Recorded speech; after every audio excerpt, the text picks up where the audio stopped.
안녕하십니까. 오늘은 2025년 1월 3일 금요일입니다. 오늘도 허경영의 영성시대가 세계를 이끈다 283쪽부터 읽어보겠습니다. 제4장 어떻게 살아야 하는가. 삶의 목적. 지구는 영혼 수련장이다. 영혼이 진화를 위해 공부하는 곳이므로 삶의 목적은 살아있는 동안 덕을 쌓아 사후 성형을 잘하는 것이고, 지구를 탈출하고 최종적으로는 윤회를 벗어나 백궁에 이르는 것이다. 사후 성형을 잘하는 것. 사람은 태어남과 동시에 전생을 망각하도록 설계된다. 대부분 인간은 삶의 궁극적 목적을 잊어버리고 자신의 본능과 욕구에 따르는 삶을 추구하여 탐진치에 빠진다. 이렇게 되면 점점 하향윤회를 하게 된다. 지구는 영혼 수련장이다. 인간의 씨앗을 사람으로 만드는 곳. 1단계 정자 난자의 단계. 신의 영의 씨와 자신의 혼의 씨와 아버지의 정자의 씨, 어머니의 난자의 씨의 합작품. 2단계 자궁 속에서 10개월, 뱃속에서 어머니의 피를 10마를 먹고 나와서 젖을 10마를 먹기에 손가락 발가락이 10개야. 3단계 지구 행성의 출생. 4단계 인간 체험으로 영혼 훈련 후 사람이 되어서. 5단계 은하계에서 우주인으로 살다가 죽게 되면. 6단계 우주의 백궁에 탄생한다. 지구는 영혼 수련장이다. 본자 인터뷰 내용입니다. 미남 미녀와 추남 추녀의 비밀. 신이님, 왜 신은 인간의 모습을 평등하게 하지 않고 얼굴들이 불평등하게 태어나게 합니까? 내가 있는 백공 우주에서 살게 할 하늘 사람을 만들기 위한 우주 자궁이 바로 지구야. 그 지구 자궁에 애초에 착륙시킨 인간의 씨앗은 누구나 처음엔 평등한 거야. 그러나 각자의 자유의지에 따라 불평등으로 바뀐 것이야. 지구에서 자기 자신의 행위의 결과에 따라 조금씩 얼굴 모습이 바뀐 것이야. 자기 자신의 행위의 결과에 따라 조금씩 얼굴 모습이 바뀐 것이다. 지구에 있는 동안 각자의 행동에 따라 얼굴이 조금씩 달라진 것이군요. 그래서 얼굴과 몸매는 자신의 마음과 행동의 결과야. 죽은 후에 그에 맞는 얼굴과 몸을 받아 태어나는 거지. 그러니 자신의 얼굴은 자신이 만든 거야. 인간 한 사람 한 사람이 자신의 얼굴을 스스로 성형을 한 것이군요. 인간의 생존 법칙. 식물의 생존 법칙은 생존 경쟁이다. 햇빛을 서로 보기 위해 한없이 키를 높이고 잎사귀를 내는 것이 식물이다. 이 경쟁에서 밀리면 고사하게 된다. 생존 경쟁에서 살아남은 식물들은 꽃을 피우고 열매를 맺어 씨를 남긴다.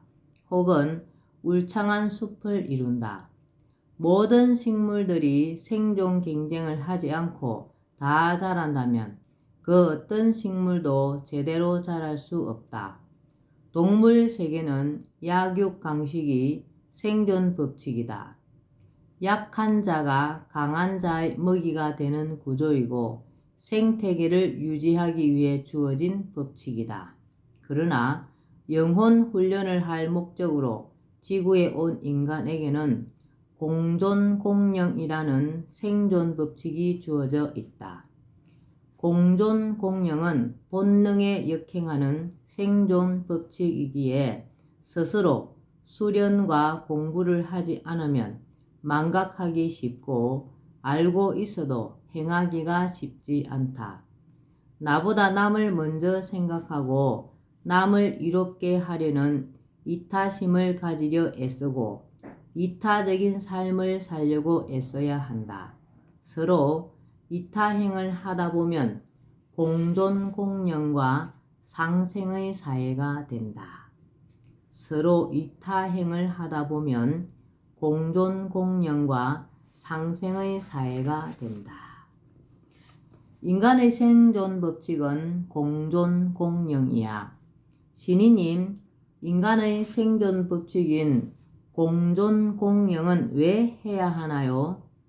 일본의 핵발전소가 잘못되면 인류 전체가 피해를 볼 수 있듯이 한 사람의 잘못으로 전체가 피해를 입기도 하지만 사람들이 각자 일을 해주므로 다른 사람들이 혜택을 보게 되어 있어.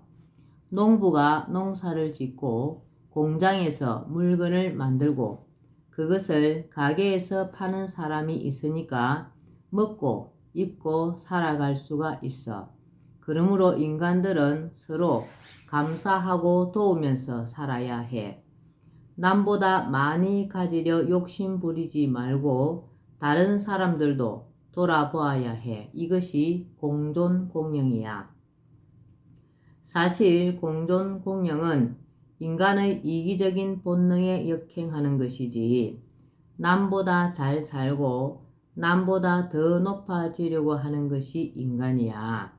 이런 마음을 이겨내고 이웃을 돌아보고 좋은 것을 서로 나누며 모두를 존귀하게 대해야 해.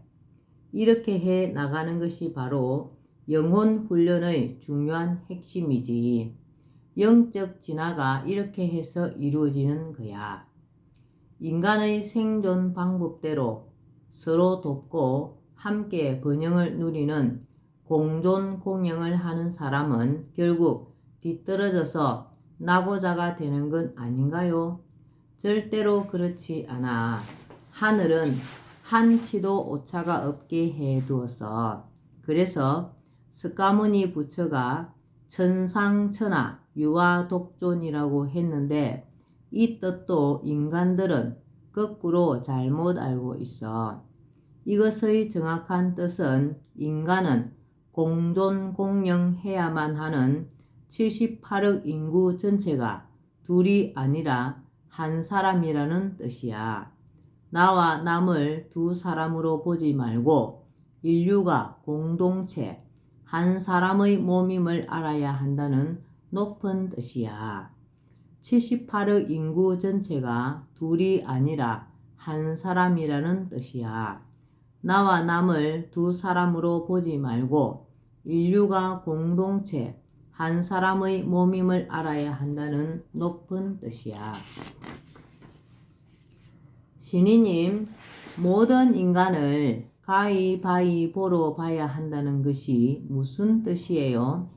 모든 인간을 수직관계가 아닌 수평관계로 평등하게 보라는 거야. 동물은 창조주가 생존 법칙을 수직구조인 강한 자가 약한 자를 잡아먹고 사는 약육강식으로 살게 했지만 인간은 수평구조인 다 함께 손잡고 번성하라는 공존공영을 주었어. 가위 같은 인간은 남을 해치기를 좋아하고 바위 같은 인간은 수전노이고 보 같은 인간은 많이 베푸는 인간이겠네요. 바위 같은 인간이 가위 같은 인간을 이겨도 보와 같은 인간을 만나면 지게 되고 보는 다시 가위를 만나면 지게 되므로 인간은 서로를 경쟁 상대로 삼지 말라는 것이 하늘의 뜻이야. 인간은 경쟁 대상이 아니므로 상부상조해야 해. 그럼 인간은 생존 경쟁을 하면 안 되나요? 당연하지. 생존 경쟁은 식물의 생존 법칙이야. 큰 소나무 밑에서는 작은 나무가 살지 못하는 거야. 그러나 인간은 큰 인간이 작은 인간을 이끌어 주어야 하지. 생존 법칙을 알고 싶어요. 신이님, 새나 육식동물, 물고기 등은 왜 강한 동물이 약한 동물을 잡아먹게 했나요? 백궁에서 우주의 질서를 만들어 두었지. 강한 자가 약한 자를 잡아먹어야 생태계가 유지돼. 초원에 누대가 너무 많아지면 초원은 황무지가 되고 말아. 아무도 살 수 없게 되지. 그래서 강한 사자가 누대를 잡아먹도록 되어 있는 거야. 약육강식이지. 동물과 새가 약육강식이면 식물이 살아가는 방식은요. 식물이 사는 방법은 강한 식물이 약한 식물을 밀어내는 생존 경쟁 법칙으로 살아가게 해두었어. 그럼 인간은 무슨 법칙으로 살아가도록 했나요? 인간은 서로 돕고 다 함께 번영을 누리라는 공존 공영의 법칙으로 살아가게 했지. 그럼 인간들이 왜 동물이 살아가는 방법인 약육강식과 식물이 살아가는 방법인 생존 경쟁을 하나요? 인간들이 까마귀는 나쁜 새로, 까치는 좋은 새로 거꾸로 알듯이 짐승들과 식물의 생존 방법이 인간의 생존 방법인 공존 공영보다 더 좋은 줄로 착각하는 거야. 진짜 알고 보니 인간들이 어리석었네요. 그 방법을 바로 알려주려고 내가 온 거야. 첫째, 인간의 생존 법칙은 공존 공영이다. 서로 돕고 함께 잘 사는 인간의 생존 방법이다. 둘째, 동물의 생존 법칙은 약육강식이다. 강한 동물이 약한 동물을 잡아먹고 사는 생존 방법이다. 셋째, 식물의 생존 법칙은 생존 경쟁이다. 강한 식물이 약한 식물을 밀어내는 생존 방법이다. 실천 덕목, 베풀고 덕을 쌓아라. 적선지가 필요여경이란 말이 있다. 선을 쌓은 집에는 반드시 경사가 있다는 것이다. 이것은 한치 오차 없는 진리이다. 덕에는 세 가지 덕이 있다. 첫째는 남 모르게 베푸는 음덕이다. 둘째는 부모, 형제, 이웃에 덕을 베푸는 은덕이다. 셋째는 민족과 국가를 위해 희생하거나 자기가 이룬 것을 스스로는 취하지 않고 남에게 베푸는 공덕이다. 자리이타. 자신의 이익, 복을 남을 위해 쓰라. 복을 가지고 태어난 사람이 그 복을 자신이 다 누리면 사후 성형이 나빠진다. 자신의 복을 남을 위해 사용할 때 성공한 인생이다. 무제칠시, 재물이 아닌 것으로라도 베풀어라. 불교의 잡보장경에는 무제칠시라 하여 재물이 없어도 베푸는 방법이 7가지 나와 있다. 화안시, 언시, 심시, 안시, 신시, 좌시, 찰시의 7가지이다. 화안시는 얼굴빛을 밝고 온화하게 하여 사람들을 기쁘게 하는 것이다. 언시는 좋은 말씨로서 베푸는 것이다. 심시는 마음가짐을 좋게 하여 베푸는 것이다. 안시는 좋은 눈빛, 온화한 눈빛으로 베푸는 것이다. 신시는 몸가짐이나 몸으로 남을 도움으로써 베푸는 것이다. 좌시는 나 대신 남에게 자리를 내어주는 베품이다. 찰시는 잘 살펴서 남에게 도움을 주는 베품이다. 무주상보시, 상에 머무르지 않는 보시를 하라. 무주상보시란 상에 머무르지 않는 보시이다. 베풀고 나서 베풀었다는 생각을 하지 말라는 의미와 같다.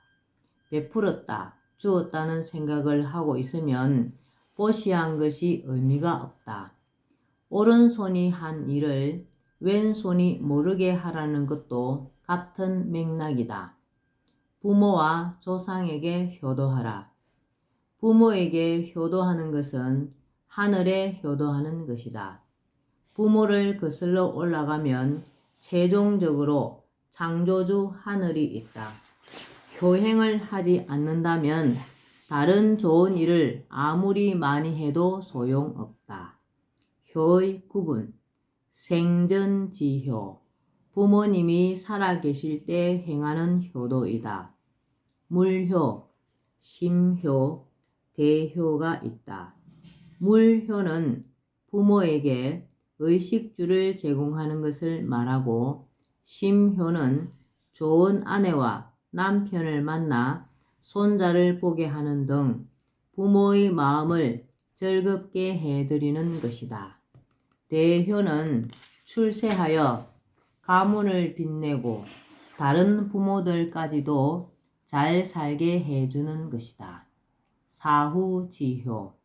돌아가신 후에 하는 효도로 제사나 추모제를 지내는 것 등이다. 사모지효. 마음속에 부모님을 늘 사모하는 마음을 가지는 것이다. 겸손하라. 겸손은 복의 뿌리이다. 비겸지복 덕천이다. 자신만 옳다고 주장하는 것, 독선은 교만이다. 교만은 살인보다도 나쁘다. 겸손하면 스트레스가 없다. 자신을 낮추면 스트레스 받을 일이 없다. 이를 아는 자가 깨달은 자이다. 겸손보다 더 높은 차원은 겸양이다. 겸손은 마음으로 하는 것이지만 겸양은 행동으로 하는 것이기 때문이다. 겸양보다 더 높은 차원은 겸허다. 겸허는 정신으로 하는 것이기 때문이다. 선악과를 따먹지 말라. 남을 스스로의 기준으로 옳다 그르다 판단하여 비판하지 말라. 남의 장점만 보라. 인간들은 남을 비판하는 언행을 많이 한다. 남과 나를 비교하고 남을 비판하면 안 된다. 비판하는 것은 선악과를 따먹는 것이다. 남을 사랑하고 존경하고 허물이 있으면 덮어주어야 한다.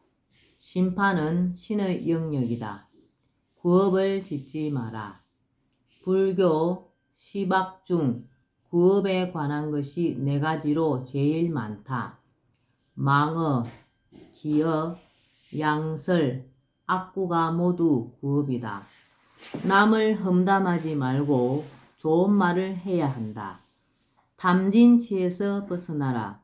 탐진치, 삼독, 3가지 독이다. 탐욕과 성냄과 어리석음에서 벗어나도록 애써야 한다. 어리석고 모르는 것은 죄가 된다. 남을 미워하지 말라. 가해자와 피해자 중 죄를 더 많이 짓는 쪽은 피해자가 될 확률이 높다. 가해자는 미안한 마음을 갖거나 가해한 그 죄 하나로 끝나 죄가 작지만 피해자는 계속 미워하는 마음을 가지기 때문이다. 조개는 이물질을 진주로 만든다. 원망을 몸에 새기면 안 된다. 남이 내게 나쁘게 했을지라도 그것을 미움으로 되돌려 주려고 하지 말아야 한다. 진주 조개처럼 자신의 보석으로 만들어야 한다. 나보고 착하다고 하는 자는 나의 적이고 나보고 악하다고 하는 자는 나의 스승이다 라는 말을 명심하라. 이 세상은 가상이지 실상이 아니라는 것을 명심해야 한다. 모두 자신의 인연과 업보대로 이 세상에 와서 연극을 하고 있을 뿐이다. 만일 돈을 떼었다면 이전 생에서 내가 남의 돈을 떼어먹은 적이 있다고 봐야 한다. 이 생에는 전생까지 깊이 따져보면 억울한 일도 미워할 이유도 없다. 오히려 내 업보가 탕감된다. 생명을 존중하고 사랑하라. 생명 가진 것은 다 죽기를 싫어한다. 자신의 생명은 물론 타인의 생명을 귀히 여겨야 한다. 동물도 존중하고 학대하지 말아야 한다. 자연을 아껴라.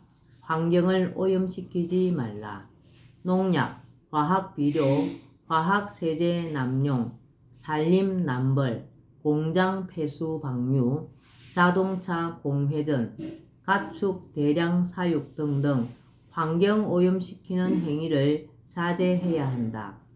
지구 환경이 오염되고 파괴되면 지구와 인류가 공멸할 수 있다. 중도를 지키려 애써라. 극단으로 치우치지 말고 균형과 조화를 이루도록 애써야 한다. 중도는 불교, 중용은 유교, 중화는 도교, 중립은 기독교이 모두 비슷한 의미이다. 타인을 경쟁심으로 보지 말라. 십선심으로 보라. 남을 바라볼 때 경쟁심으로 보면 안 된다. 남을 바라볼 때 다음과 같은 10가지 마음가짐이 필요하다. 10가지 선한 마음, 자비심, 자비를 베푸는 마음, 자애심, 인자하고 사랑하는 마음, 환희심, 기뻐하는 마음, 평정심, 편안하고 고요한 마음, 박애심, 모든 사람을 차별 없이 사랑하는 마음, 소통심, 소통하려는 마음, 양보심, 모두가 갖고 싶은 것, 하고 싶은 것을 다른 사람에게 양보하는 마음, 동체심, 남과 나를 구별하지 않고 모두가 하나라는 생각을 가지는 마음, 배려심, 도와주거나 보살펴 주려고 하는 마음, 이타심, 나보다 남을 먼저 생각하고 이롭게 하려는 마음, 지혜롭게 행하라. 지혜로운 사람이 되도록 애써야 한다. 오늘은 여기까지만 읽겠습니다. 오늘도 흑영령을 많이 부르고 알려서 하늘의 복을 짓는 기쁘고 행복한 날 되시기 바랍니다. 감사합니다. 흑영령, 흑영령, 흑영령.